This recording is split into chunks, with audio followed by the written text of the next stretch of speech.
Hello friends, welcome to Concept Learning. Learn through concept. In part 10, we completed our exercise 1.6. In today, part 11, we are going to start our miscellaneous exercise. This lecture note will be provided to you at the end of this video. Okay, so let's start part 11 of chapter set.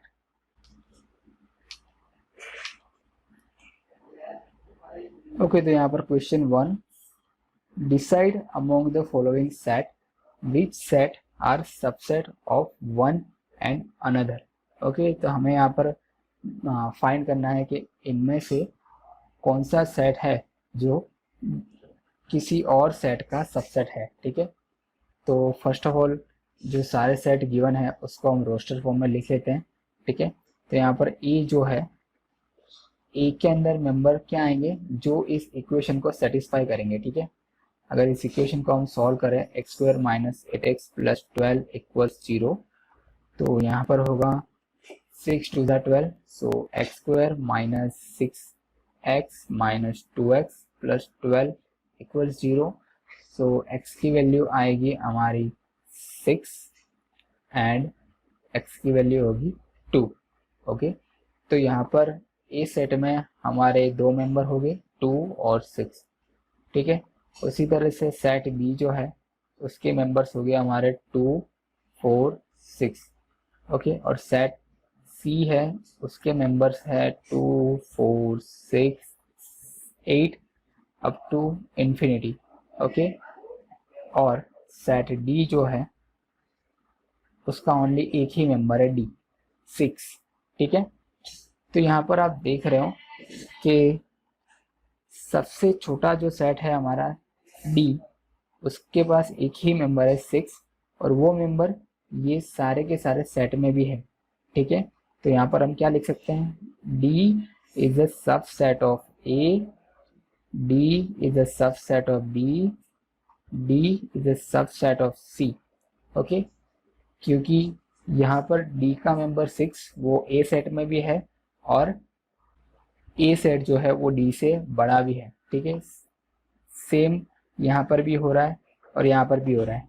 ठीक है, तो ये हमारा first relation आ गया. अब अगर ए और ये बी सी के बीच में रिलेशन हम फाइंड करें तो कुछ इस तरह से होगा, A is a subset of B. क्यों? क्योंकि ए के जो भी मेंबर है वो बी के भी मेंबर है. ठीक है, और बी में एक मेंबर ज़्यादा भी है, तो यहाँ पर A is a subset of B होगा. But B is a subset of A नहीं होगा. क्यों? क्योंकि बी के सारे मेंबर ए में नहीं है. ठीक है, बी का जो मेंबर है 4 वो ए में नहीं है. ठीक है, तो ये बी सबसेट ऑफ ए नहीं होगा but A subset of B होगा. सेम उसी तरह से A is a subset of C भी होगा. ठीक है, क्योंकि ए के ये दो मेंबर है वो हमारे सी में भी है, तो ये एक दूसरा रिलेशन. अब यहाँ पर अगर सेट बी और सेट सी के बीच में रिलेशन फाइंड करना चाहे तो कुछ इस तरह से होगा, B is a subset of C. ठीक है, क्योंकि बी के जितने भी मेंबर यहाँ पर है वो सारे के सारे सी में हैं. ठीक है, तो अगर ये सारे जो हमें रिलेशन मिले इसको हम कंबाइन करें तो कुछ इस तरह से होगा, D is a subset of A, और ए जो है वो सबसेट है बी का, और बी जो है वो सबसेट है सी का. ठीक है, तो इस तरह से हमें ये पूरा रिलेशन मिलेगा. ऐसा एक और रिलेशन हमने आगे भी देखा था जिसमें होता है N is a subset of Z, subset of Q, subset of R. ठीक है, ये नंबर सेट का रिलेशन होता है जो हमने आगे देखा था. Okay, question number 2, in each of the following determine whether the statement is true और false. If it is true prove it, and if it is false give an example.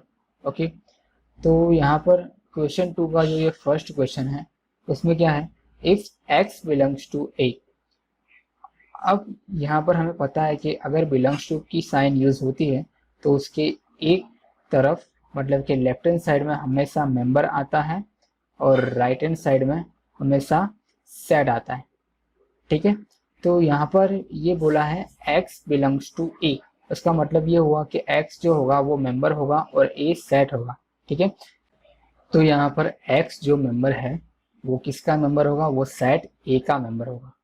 ठीक है, अब ये जो सेकंड कंडीशन गिवन है यहाँ पर क्या है, a belongs to b। Okay, but हमने यहाँ पर देखा कि इस साइड मतलब कि लेफ्ट हैंड साइड में हमेशा मेंबर आता है, जबकि यहाँ पर ये क्या है, ये है सेट है। ठीक है, अब ये कंडीशन भी राइट हो सकती है। अब वो राइट कैसे हो सकती है उसको हमें एग्जाम्पल से समझना होगा। ठीक है, अब यहाँ पर मैं एक एग्जाम्पल लेता हूँ, जैसे कि जो सेट बी है, सेट बी का मैंने एग्जाम्पल लिया, वहाँ पर मैं सेट बी के मेंबर लिखता हूँ 1 2 और ये एक सेट बनाता हूँ 3 4। ओके, अब यहाँ पर ये जो सेट है वो सेट बी का मेंबर है। ठीक है, सेट का मेंबर सेट बी हो सकता है। ओके, और यहाँ पर ये जो सेट है ए वही है हमारा 3 4। ओके, तो अब अगर इस कंडीशन को फॉलो करें तो यहाँ पर ये दो कंडीशन हम सेटिस्फाई करवा रहे हैं। ओके, फर्स्ट कंडीशन क्या है, x बिलोंग्स टू a, मतलब कि ये सेट का कोई भी मेंबर वो x है, अगर x है तो x की वैल्यू क्या क्या हो सकती है, x की वैल्यू आ सकती है 3 और x की वैल्यू 4 आ सकती है। ठीक है, मतलब कि ये फर्स्ट कंडीशन हमारी सेटिस्फाई हो गई। अब सेकंड कंडीशन है a belongs to b। Okay, उसका मतलब क्या, ये जो सेट है वो मेंबर होना चाहिए सेट बी का। ठीक है, तो वो कंडीशन भी यहाँ पर सेटिस्फाई हो रही है। सेट ए जो है वो हमारा मेंबर है बी का, इसलिए ये ए यहाँ पर सेट ना रहकर ये यहाँ पर मेंबर बन जाएगा, इसलिए ये वैल्यू मतलब कि ये जो लिखा हुआ ये भी राइट होगा। ठीक है, अगर ये दोनों कंडीशन राइट है तो क्या बोला है, ये होना चाहिए। ठीक है, x बिलोंग्स टू बी भी होना चाहिए, बट x की वैल्यू क्या क्या पॉसिबल वैल्यू उसकी हो सकती है, उसकी 3 और 4 ही पॉसिबल वैल्यू हो सकती है, जो यहाँ पर सेट बी में नहीं है। बी में कौन कौन सी वैल्यू है, बी में 1 2 और ये पूरा सेट है। ठीक है, तो यहाँ पर हमारा जो x है वो a से बिलोंग करता है, बट वो b से बिलोंग नहीं करता। क्यों, क्योंकि x की जो भी वैल्यू है वो सेट a से बिलोंग करती है, और जबकि b का मेंबर है सेट a। ठीक है, तो ये जो इनका कंक्लूजन है, ये दोनों कंडीशन है और ये गिवन है उसका कंक्लूजन वो रॉन्ग होगा। ओके, उसको हमने इस एग्जांपल से समझा। ठीक है, next question number 2, if a is a subset of b and b belongs to c, मतलब कि यहाँ पर आपको ये दो कंडीशन गिवन है और उसके बाद ये जो है उसका कंक्लूजन, मतलब कि ये इसका रिजल्ट गिवन। ठीक है, मतलब कि अगर ये दो कंडीशन सेटिस्फाई होती है तो ये उसका रिजल्ट मिलना चाहिए। ठीक है, ऐसा बोला है। अब हमें पता है जब भी सबसेट की साइन आती है तो उसके दोनों तरफ सेट होता है। ठीक है, तो यहाँ पर हमारा ए भी सेट है और यहाँ पर हमारा बी भी सेट है। ठीक है, उसके बाद क्या है, उसके बाद है बी बिलोंग्स टू सी। ठीक है, यहाँ पर हमने देखा ये बी हमारा सेट है, जबकि हमें पता है बिलोंग्स टू के एक तरफ हमेशा मेंबर आता है और दूसरे तरफ सेट आता है। ठीक है, तो इसका मतलब क्या हुआ, ये जो बी होगा वो सी का मेंबर सेट होगा। ठीक है, तो अगर इस कंडीशन को हम लिखना चाहें तो कुछ इस तरह से इसको लिख सकते हैं। पहले इस कंडीशन को सेटिस्फाई करते हैं, तो मान लीजिए ए जो है, ए में मैं मेंबर लिख रहा हूँ 1 2 और बी में ओनली एक मेंबर ज़्यादा लिखूंगा 1 2 3। ठीक है, तो ये हमारी फर्स्ट कंडीशन सेटिस्फाई हो गई, A is a subset of B. उसके बाद ये जो सेकंड कंडीशन है वो हमें सेटिस्फाई करानी है, मतलब बी जो है वो मेंबर सेट है किसका, सी का। ठीक है, तो मैं सी के मेंबर लिखूंगा, यहाँ पर मैं लिख रहा हूँ 4 5 6, उसमें एक मेंबर ये हमारा सेट भी आएगा। ठीक है, तो ये हमारा एक सेट मेंबर आ गया। ठीक है, तो यहाँ पर ये दो कंडीशन हमने सेटिस्फाई करवा दी। First condition A is a subset of B और second condition B belongs to C. Okay, अब इनके पर से ये कंक्लूजन जो है वो राइट है या रॉन्ग है हमें देखना है। ठीक है, तो यहाँ पर कंक्लूजन क्या मिल रहा है, A belongs to C. Okay, A belongs to C. अब ए बिलोंग्स टू सी होने के लिए ए को क्या होना पड़ेगा, ए को सी का मेंबर सेट होना पड़ेगा। ठीक है, बट यहाँ पर हम देख रहे हैं कि सी में कोई भी ऐसा मेंबर सेट नहीं है जिसकी सेट की वैल्यू 1 हो और 2 हो। ठीक है, ये सेट है बट इसके अंदर हमारे 3 मेंबर्स हैं। ठीक है, ओनली 1 और 2 नहीं है। तो ये कंडीशन सेटिस्फाई होने के लिए क्या जरूरी था, ये होना जरूरी था ये कि जो सेट ए है वो पूरा का पूरा किसका मेंबर सेट हो, वो सी का मेंबर सेट हो। ठीक है, मतलब कि इस तरह की कंडीशन, इस तरह का हमारा कंक्लूजन निकलना जरूरी था। बट यहाँ पर हमें क्या मिल रहा है, यहाँ पर हमें ये मिल रहा है, ये नहीं मिल रहा है। ठीक है, तो ये इसका जो कंक्लूजन है वो रॉन्ग है, मतलब कि ये स्टेटमेंट भी हमारा रॉन्ग है, फॉल्स है। Okay, next question number 3, if A is a subset of B. यहाँ पर भी ये दो कंडीशन गिवन है और उस पर से हमें ये जो रिजल्ट दिया हुआ है वो देखना है कि राइट है या रॉन्ग है। ठीक है, तो यहाँ पर क्या, A is a subset of B. ठीक है, ये भी सेट है और ये भी सेट है, और दूसरी जो कंडीशन गिवन है वो है B is a subset of C. ठीक है, तो इन दोनों कंडीशन को सेटिस्फाई हो उस तरह से हम सेट लिखते हैं। तो यहाँ पर मैं ए सेट की वैल्यू लिख रहा हूँ 1 2, बी सेट की वैल्यू मैंने लिखी 1 2 2 3।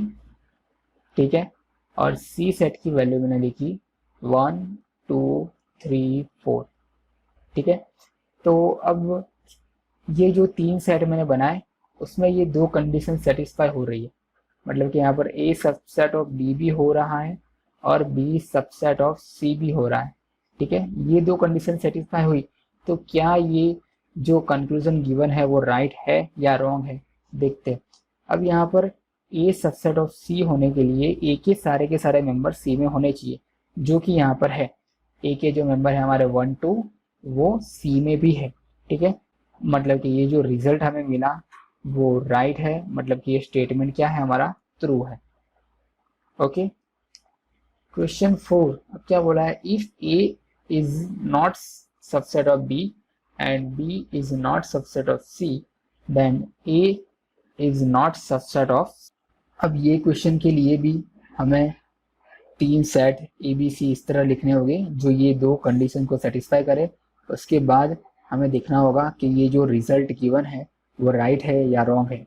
ठीक है, तो जैसे कि हमने पहले भी लिया था ए की वैल्यू 1 2, मैं वही सेट यहाँ पे लूँगा जो सेट ए लिया मैंने 1 2 लिया। बट ये कंडीशन को सेटिस्फाई करवाने के लिए अब मैं बी सेट की वैल्यू चेंज करूँगा।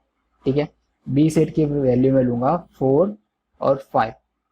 ठीक है, आप यहाँ पर कुछ भी ले सकते हो बट वैल्यू ऐसी लो कि ए जो है वो बी का सबसेट ना हो।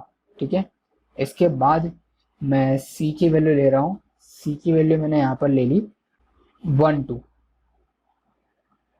1 2 3।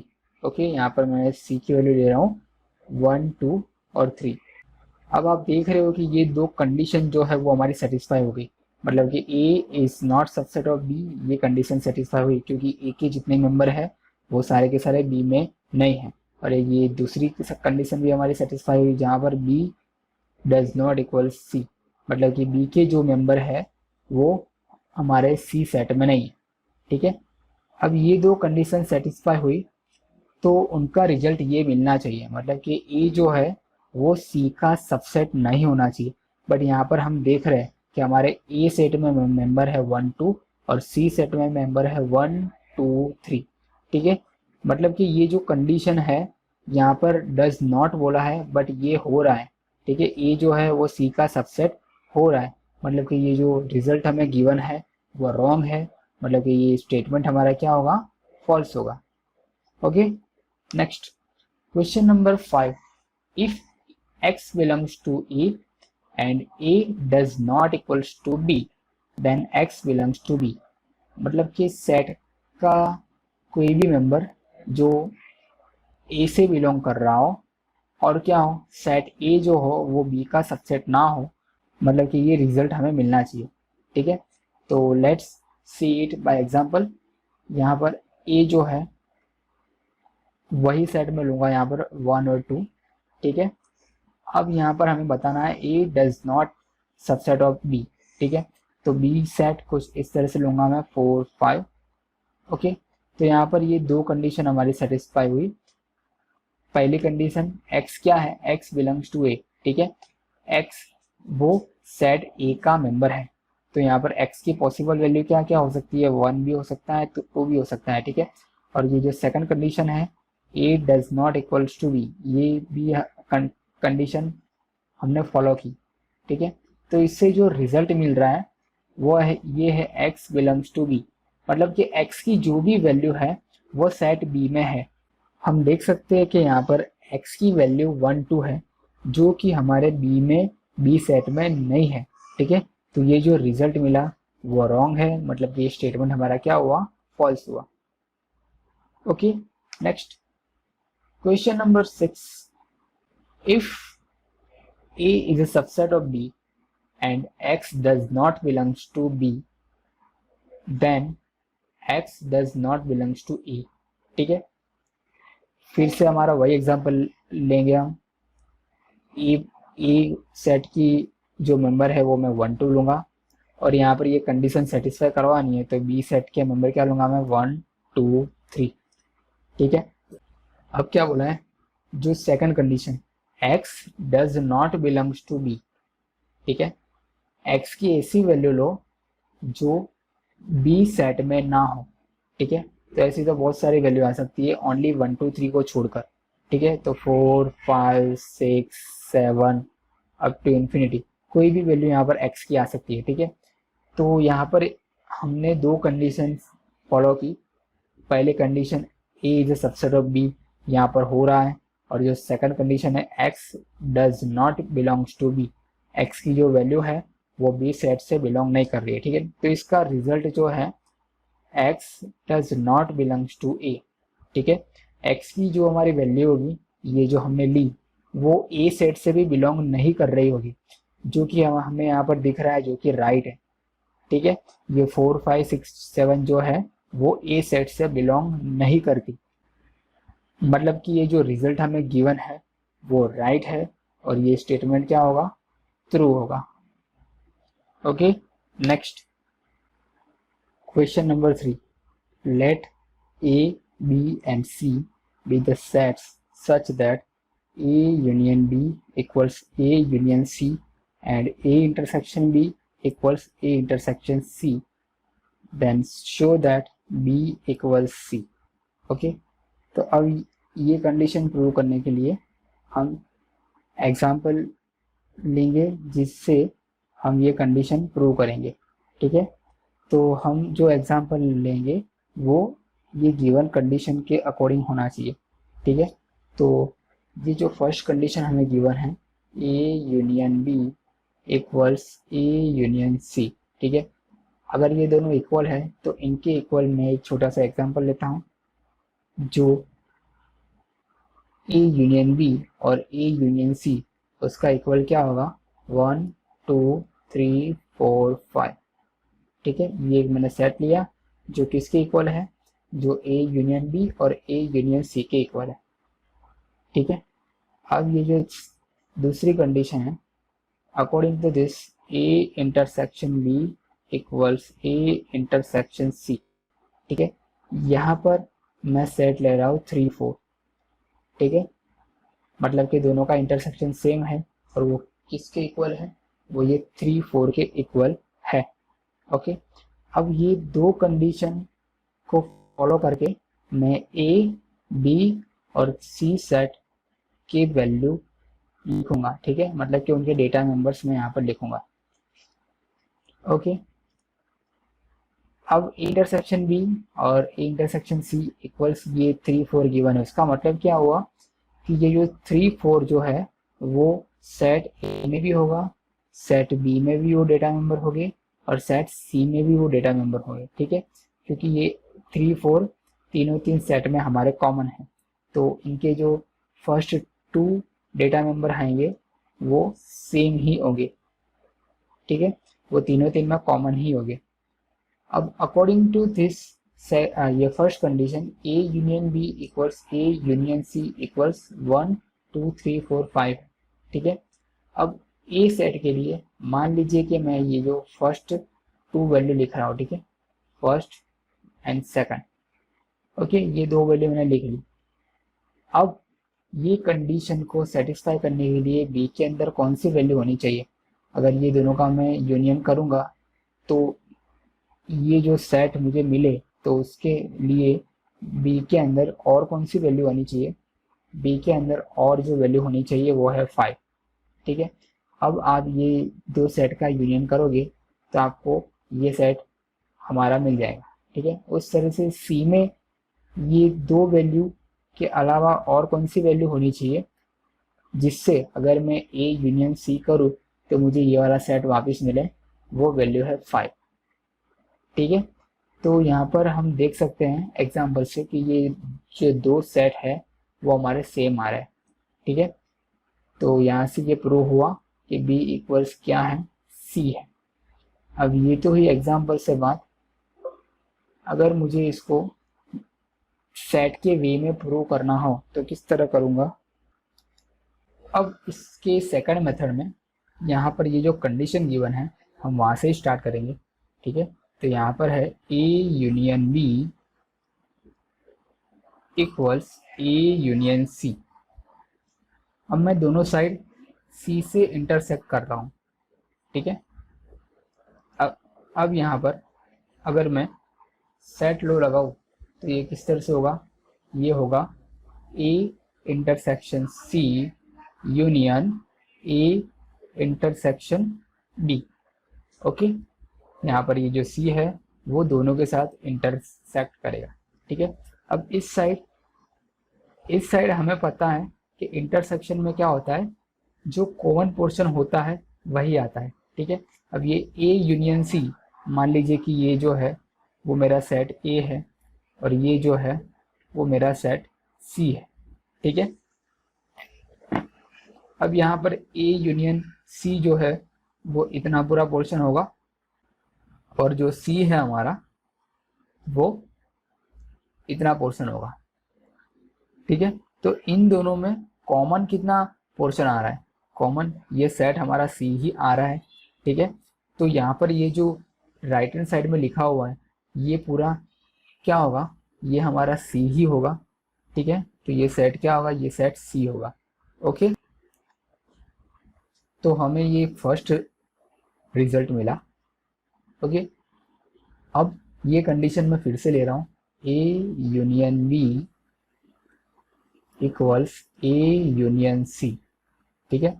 पहले हमने सी से इंटरसेक्ट किया था, अब हम बी से इंटरसेक्ट करेंगे, ठीक है। इंटरसेक्ट करेंगे अब हम बी के साथ, ओके। अब सेम वैल्यू यहाँ पर A union B intersect B में छोटा है हमारा बी और दोनों में कॉमन बी बी ही होगा, ठीक है।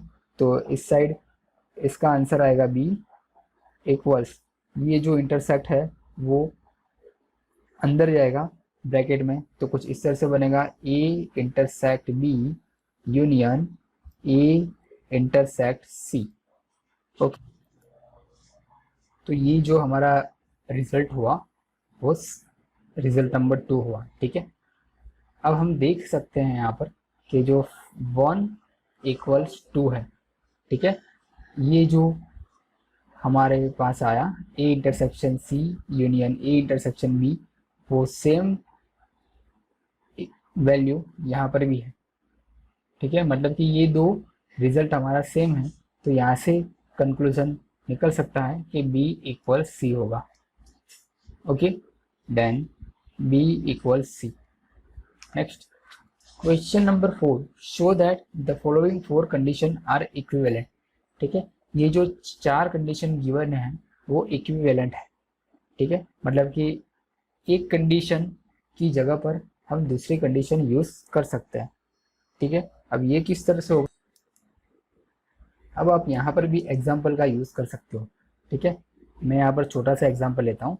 Late set A equals 1 2 and set B equals 1 2 3। Okay, तो यहाँ पर जो हमारी फर्स्ट कंडीशन है A is a subset of B, वो सेटिस्फाई हो रही है। अब यहाँ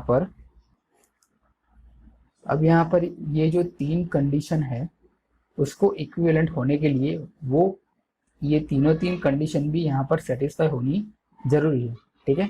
तो मैं सेकंड कंडीशन लेके चेक करता हूँ कि ये सेटिस्फाई हो रही है या नहीं।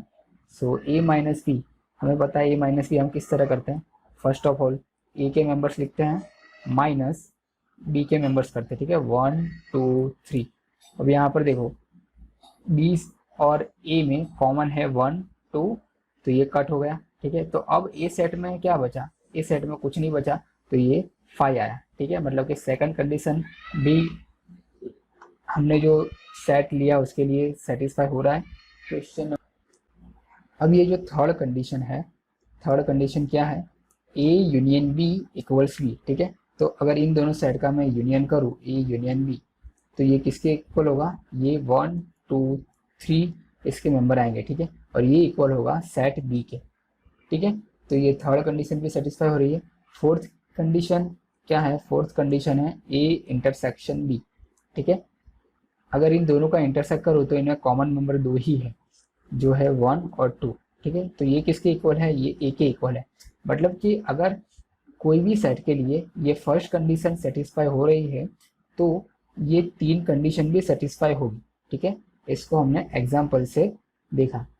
Next question number 5, show that if A is a subset of B, then C minus B is a subset of C minus A।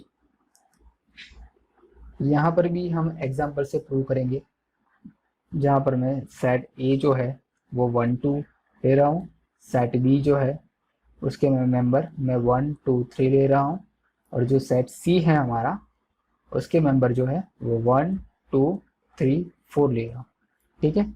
अब यहाँ पर हमें क्या बोला है, अगर ए सबसेट ऑफ बी है, जो कि हमने जिस तरह सेट लिया उससे ये कंडीशन हमारी सेटिस्फाई हो रही है, ठीक है। अगर ये है तो क्या होना चाहिए, C minus B is subset of C minus A होना चाहिए, ठीक है। तो पहले सी माइनस बी करते हैं। सी माइनस बी क्या होगा, 1 2 3 4 माइनस बी, सेट बी क्या है 1 2 3, ठीक है। अब सी में से मैं बी के मेंबर माइनस कर दूँ तो सी में ओनली एक ही मेंबर बचेगा जो है 4, ठीक है। सेम उसी तरह से सी माइनस ए में क्या होगा, सी माइनस ए में सी के पहले सी का सेट लिखूंगा पहले 1 2 3 4 माइनस ए का सेट 1 2, ठीक है। ये जो मेंबर है वो हमने माइनस कर दिए, तो यहाँ पर सी माइनस ए में हमारे मेंबर आए 3 4, ठीक है। अब यहाँ पर आप देख रहे हो C माइनस बी में एक ही मेंबर है जो कि C माइनस ए का भी मेंबर है, और C माइनस ए में ये दूसरा मेंबर भी है, ठीक है। तो C माइनस बी छोटा है, C माइनस ए बड़ा है, C माइनस बी के सारे मेंबर C माइनस ए के भी मेंबर हैं। सो यहाँ पर प्रूव हुआ कि C माइनस बी क्या होगा, इज सब सेट ऑफ C माइनस ए होगा, ठीक है। तो इस तरह से आप छोटा सा एग्जाम्पल लेकर भी आप प्रूव कर सकते हो। Okay, next question number 6, assume that power set of A equals power set of B, then show that A is a B. Okay, तो यहाँ पर पावर सेट मतलब ए के सारे सबसेट से बना हुआ सेट, ठीक है। मान लीजिए कि ये एक सेट है मेरा ए जिसके मेंबर है 1 2, ठीक है। तो पावर सेट क्या होगा, पावर सेट ऑफ ए होगा ए के सारे सबसेट से बना हुआ। तो यहाँ पर ए की कौन कौन से सबसेट बनेंगे, सबसे पहले तो एक सबसेट आएगा 5, ठीक है। उसके बाद सेट में ए, उसके बाद सेट में 2, और उसके बाद वो सेट खुद, ठीक है, 1 2। हमने थियरी के लेक्चर में ये चीज़ देखी, ठीक है। तो यहाँ से एक चीज़ कंफर्म हुई कि कोई भी सेट होता है वो खुद का सबसेट होता है, ठीक है।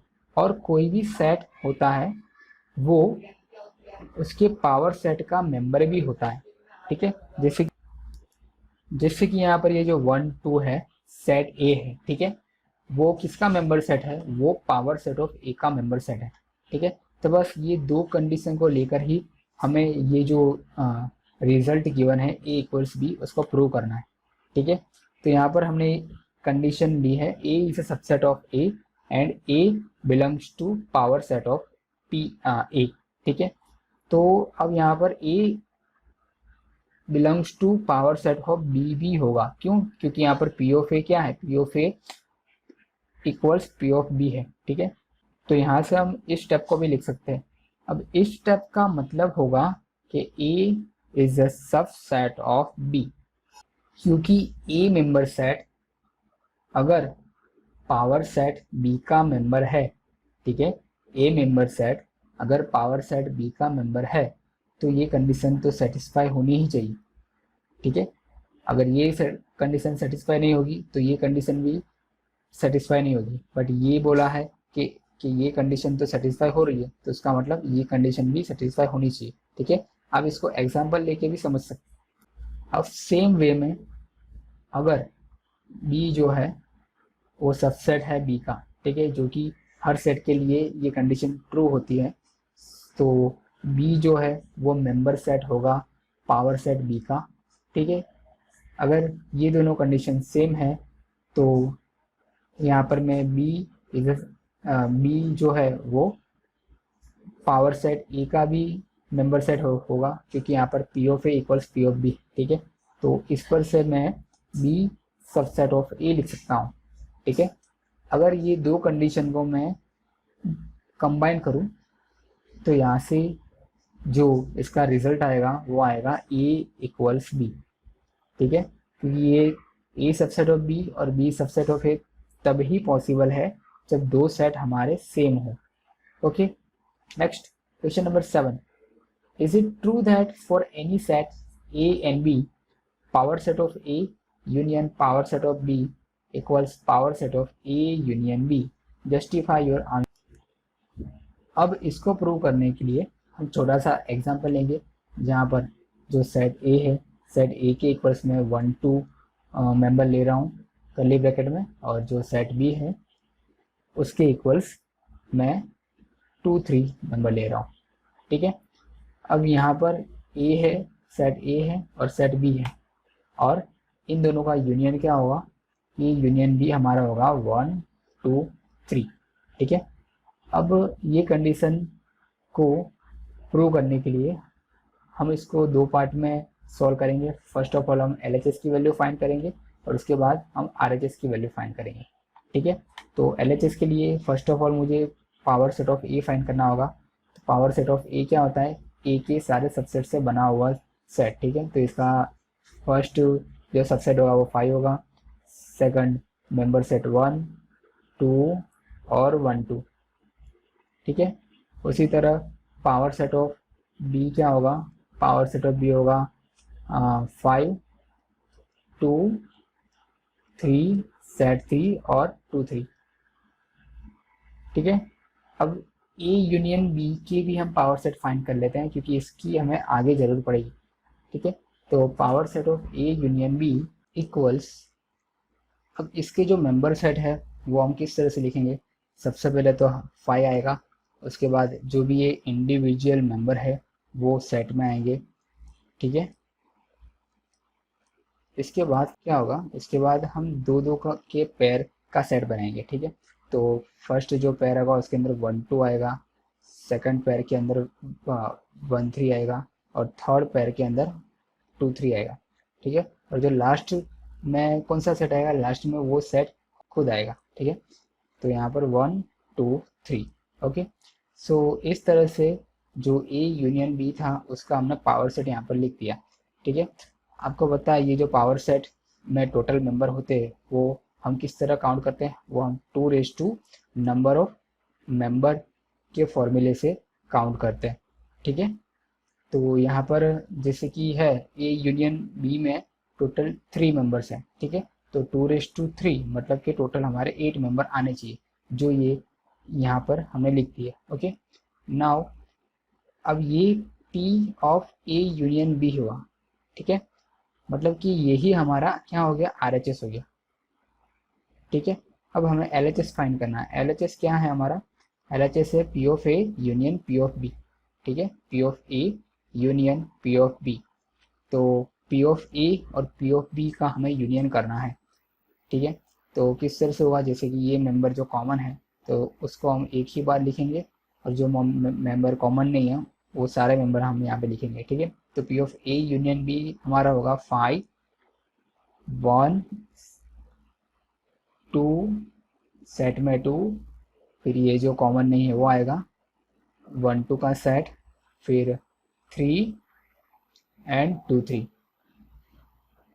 ठीक है। तो आप यहाँ पर देख रहे हो कि P of A union B जो है वो P of A union P of B के इक्वल नहीं है। क्यों नहीं है, क्योंकि P of A union B में ये मेंबर है, but P of A union P of B में ये हमारा इस तरह का कोई भी मेंबर नहीं आ रहा है, ठीक है। तो ये जो कंडीशन गिवन है, ठीक है, ये क्या हुई, ये फॉल्स हुई। ओके, हमने ये प्रूव कर दिया by using a small example.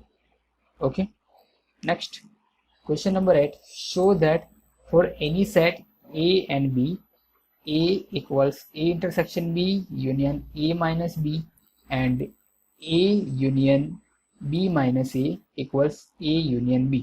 Okay, तो इसको भी हम हमारे एग्जाम्पल से ही कंप्लीट करेंगे, ठीक है। तो यहाँ पर मैं स्मॉल एग्जांपल ले रहा हूँ, जैसे कि हमने पहले भी लिया है। ए जो है, ए के अंदर 1 2 मेंबर ले रहा हूँ, और जो बी सेट है उसके अंदर मैं 1 2 और 3 मेंबर ले रहा हूँ, ठीक है। अब यहाँ पर जो हमें चाहिए वो सबसे पहले हम फाइंड कर लेते हैं। हमें यहाँ पर क्या चाहिए, first of all A intersection B चाहिए, ठीक है। तो यहाँ पर ए इंटरसेक्शन बी क्या होगा, सेट में 1 2, उसके बाद क्या चाहिए, ए माइनस बी चाहिए, ठीक है। तो ए माइनस बी के लिए क्या होगा, यहाँ पर ए माइनस बी, ठीक है, 1 2 3, ए माइनस बी मतलब कि यहाँ पर दो मेंबर जो कॉमन थे वो कट गए, तो ए माइनस बी में कुछ भी नहीं बचेगा, तो इसका आंसर हमारा 5 आएगा। ओके, और क्या चाहिए हमें, और चाहिए हमें बी माइनस ए चाहिए, ठीक है, बी माइनस ए मतलब कि बी सेट में से सेट ए के मेंबर्स हमें माइनस करने हैं। ओके, तो यहाँ पर अगर ये दो मेंबर को मैं माइनस करूँ तो सेट बी में क्या रह जाएगा, सी सेट बी में ओनली मेंबर 3 रह जाएगा, ठीक है। तो बी माइनस ए क्या होगा, कर्ली ब्रैकेट में 3। ओके, और हमें क्या चाहिए, और हमें चाहिए ए यूनियन बी। यहाँ पर मेंबर आएंगे हमारे 1 2 और 3। ओके, अब जो यहाँ पर हमें चाहिए था वो हमने इतना फाइंड कर लिया है, ठीक है। अब डायरेक्ट ये जो कंक्लूजन गिवन है, ये जो इक्वेशन गिवन है उसको हम प्रूव करेंगे, ठीक है। तो यहाँ पर ये जो है A equals A intersection B union A minus B. Okay, तो ये है LHS जो कि हमारा ए है, और RHS में क्या है, RHS में है A intersection B union A minus B, ठीक है। तो ए इंटरसेक्शन बी क्या है, ए इंटरसेक्शन बी है 1 2 सेट में यूनियन ए माइनस बी यहाँ पर 5, ठीक है। तो अगर इन दोनों का यूनियन करूँगा तो मैं, हाँ, तो हमारे पास क्या आएगा, सेट में 1 2 जो किसके इक्वल है, जो ए के इक्वल है, ठीक है। मतलब कि यहाँ पर LHS इक्वल्स RHS हो रहा है, ठीक है। मतलब कि जो ये फर्स्ट इक्वेशन गिवन है वो राइट है। अब सेकंड जो इक्वेशन है उसके लिए भी मैं LHS और RHS लूँगा, ठीक है। तो यहाँ पर LHS में क्या है, LHS में है A union B minus A, ठीक है। तो A में हमारे पास है सेट 1 2, उसका यूनियन करना है B माइनस ए से, B माइनस ए की वैल्यू हमने यहाँ से फाइंड की 3।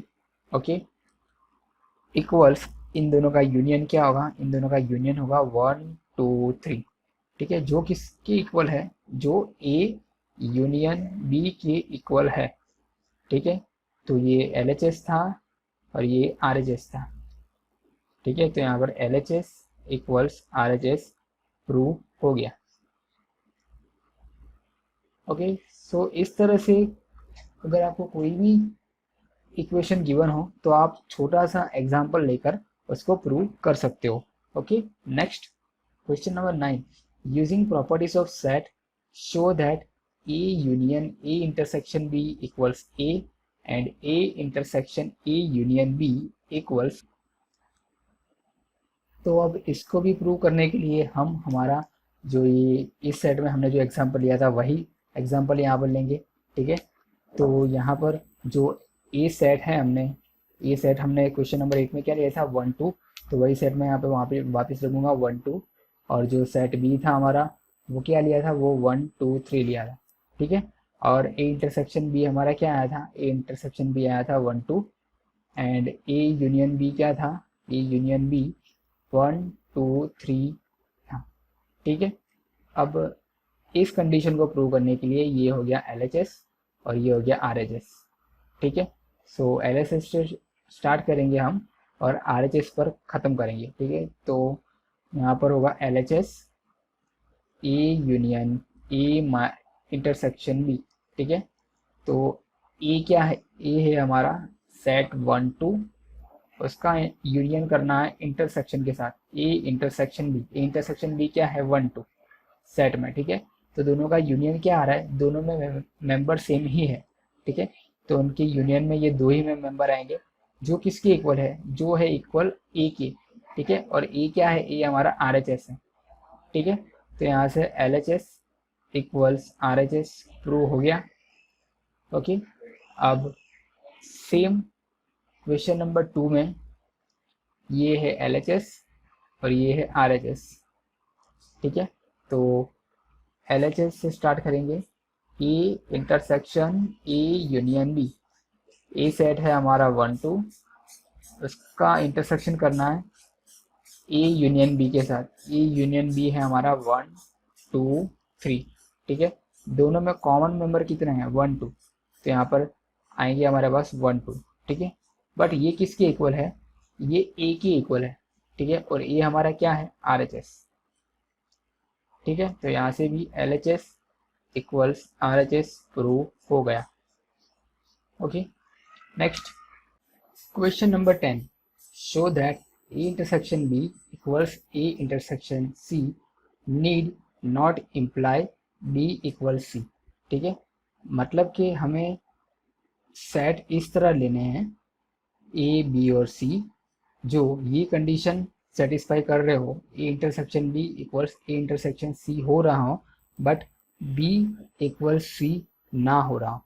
ठीक है, तो यहाँ पर आप कोई भी सेट ले सकते हो, हम हमारा जो प्रीवियस एग्जाम्पल था उसको ही फॉलो करेंगे। तो यहाँ पर ए जो है, ए सेट को मैं ले रहा हूँ 1 2। ठीक है, बी सेट को मैं ले रहा हूँ 1 2 3, सेट सी इक्वल्स 1 2 3 4। ओके, अब यहाँ पर ए इंटरसेक्शन बी जो है वो है 1 2, और ए इंटरसेक्शन सी जो हमारा हो रहा है वो भी 1 2 है। ठीक है, मतलब कि ये दो कंडीशन जो थी, ये कंडीशन हमें गिवन थी A intersection B equals A intersection C, वो यहाँ पर सेटिस्फाई हो रही है। ठीक है, बट यहाँ पर हमारा सेट बी इक्वल सेट सी नहीं है। क्यों, क्योंकि सेट बी में ये 3 मेंबर है 1 2 3, और सेट सी में एक मेंबर ज़्यादा है। ठीक है, और ये दो सेट को इक्वल होने के लिए क्या नेसेसरी है, उनके सारे मेंबर सेम होने चाहिए, बट यहाँ पर हमारा एक मेंबर अलग है।